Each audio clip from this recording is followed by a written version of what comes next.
Be sure to follow us on TikTok at MysticSage1 for daily anime content. Welcome back to another My Hero Academia Season 5 review. Last week was another fantastic episode of Keeping Up with the Todorokis, where we had an awkward family dinner, followed by the revelation that one of Shoto's siblings, Toya, had passed away some time ago. It was certainly a dialogue-heavy episode, but it gave us some insight into the feelings of this unbelievably complicated family. In the post-credits scene of the episode, we see a man released from prison who appears to have some sort of fascination with Endeavor. So I can only imagine that he is not a man who is reformed from his prison sentence. But I guess the only way to get confirmation of that would be to get into this week's episode. So I'm going to do just that. Initially, we start the episode off with a flashback to several years ago where Endeavor is handing off the villain to the police. As they thank him for his work, he asks if the officer was thinking that All Might would have had it done quicker. It's great that we can truly see how far Endeavor has come in terms of personal growth, because while his personality is mostly the same, the way he deals with his feelings and the things he thinks about are a night and day difference. As Endeavor exits and is hounded by the press, we can see the recently released villain ogling him and begin to monologue over his memories. This villain viewed Endeavor with his fierce red flames as his own personal shining pillar of hope after he watched him take down a thief named Takumi. The villain, disappointed in his own capture 7 years ago, is filled with glee at getting his second chance with Endeavor. What does he want from him, you might ask? Well, he wants Endeavor to kill him, of course. In fact, the first thing he does after he gets out of prison is dig into his personal life, which ends him outside of the Todoroki complex. He spots Natsuo leaving the house, and with a smile on his face, he pumps himself full of the quirk-boosting drug and follows Natsuo down the street. Inside the complex, we see the remaining Todoroki siblings give a brief on the Toya situation. Fuyumi explains that Toya and Natsuo were very close, and that he blames Endeavor for his death. While she doesn't go into details, we know that it happened shortly after their mother was hospitalized, which made her condition even worse than before. Apparently, it was so bad that no one would go see her, not even Shoto.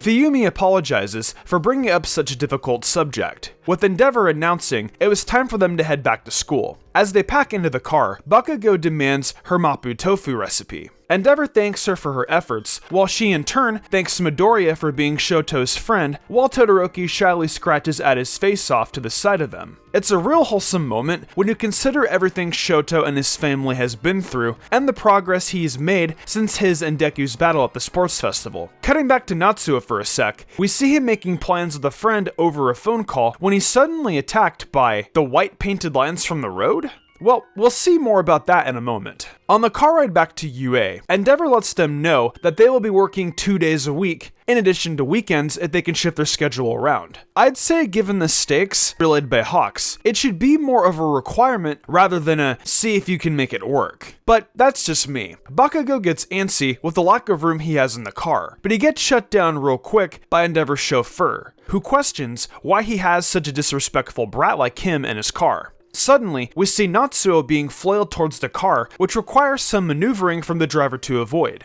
Who on earth could be responsible for this? Well, it's the villain from the beginning of the episode, of course. Endeavor quickly busts out of the car and demands that the villain let Natsuo go, which he has no problem using him as a human shield to deter Endeavor for a bit so he can make a speech. He asks if Endeavor remembers him, which fills him with glee when Endeavor says that he does. In fact, he begins to cry. His name is Ending, and he talks very highly of the hero Endeavor, who had so many things in life that he could only dream of having. He threatens to kill his son unless he can, quote-unquote, do the job right this time and kill him. He talks about how heroes don't kill, even if things get really crazy, but acknowledges that Endeavor killed a Nomu. He tries to reason that he's exactly the same as those puppets, and that Endeavor shouldn't fret over killing him. Endeavor is completely stunned, not knowing what to do. However, our 3 UA boys immediately jump in to try and take this guy down. Weirdly enough, their hero costume briefcases are loaded up into the trunk and fire into the air so they can be grabbed quickly. I'm sure this mechanism was written purely for this fight, but it's still really cool nonetheless, even if it is a bit ridiculous.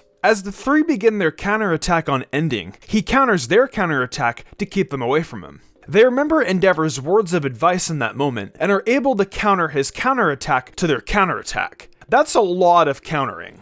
Endeavor begins to chase Ending once more, but is stopped in his tracks yet again when he sees that look on his son's face and remembers all the scornful words he said to him. Luckily for Natsuo, there's no hesitation in the work-study students who head right in the battle. Because of his hesitancy, Ending decides to wreak more havoc by sending surrounding vehicles flying into the air while also dangling Natsuo out in front of an oncoming train. But with their training, Bakugo is able to quickly reach Natsuo and ensure his safety. Deku is able to use a combo of Air Force and Black Whip to quickly fly into the air, and gently ensnare the cars and lead them to safety. And finally, Shoto is able to blast Ending with a bit of heat and then freezes him into a block of ice. While all this happens, Endeavor is only able to watch in amazement of the progress they were able to make in just a week. Endeavor rushes over to Bakugo and his son and hugs them both in panic. Bakugo then begins to taunt Endeavor over the challenge he gave them, as they were able to achieve that victory. To Bakugo's disappointment, Endeavor modestly congratulates them, realizing that his mistake put a lot of people's lives in danger. He apologizes to Natsuo not only for failing to rescue him, but for everything that he had put him through as a father. He tells them that his intention was to never neglect any of his children, but the fact is that he ran away and left them with that responsibility. In this moment, he also takes responsibility for the death of his son Toya. Natsuo begins to tear up as he doesn't believe his father, and tells him that he will never forgive him because he's not kind like Shoto is.